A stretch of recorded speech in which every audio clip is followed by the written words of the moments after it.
সময় ভাবতাম মানুষকে মুগ্ধ করতে পারলেই বোধহয় সে একদিন আমাকে ভালোবাসবে।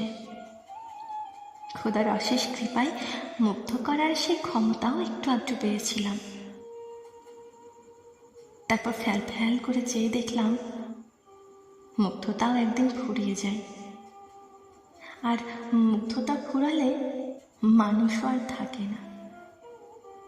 কেউ ভালোবাসার অভিনয় করত, আমি বোকার মতো সে সুনিপুণ অভিনয় গিলে ফেলতাম। কেউ ঘোরের মাঝে চিরদিনের প্রতিশ্রুতি দিত,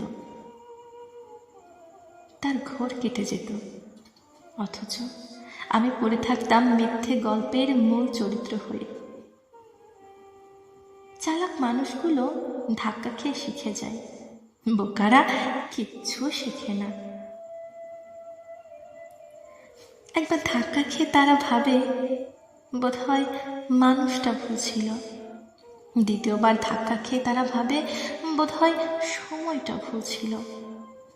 তারপর আবার সে নিজেকে উজাড় করে দেয়, নিজের সবটুকু দিয়ে সে আবার ভালোবাসা পেতে চায়।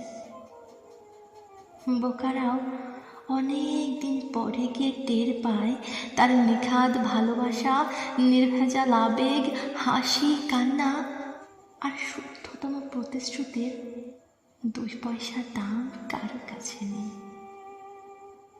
একদিন মানুষ সব প্রতিশ্রুতি ভেঙে ফেলে, একদিন সে সমস্ত আবেগ হেসে উড়িয়ে দেয়, একদিন সে সব কিছু ছুঁড়ে ফেলে দেয়, একদিন মানুষ অবলীলায় হেঁটে চলে যায়, ফিরে তাকায় না।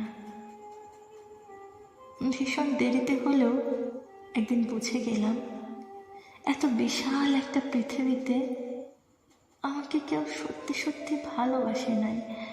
হয়তো সাময়িক মায়া করেছে, কিন্তু শেষমেশ ভালোবাসে নাই।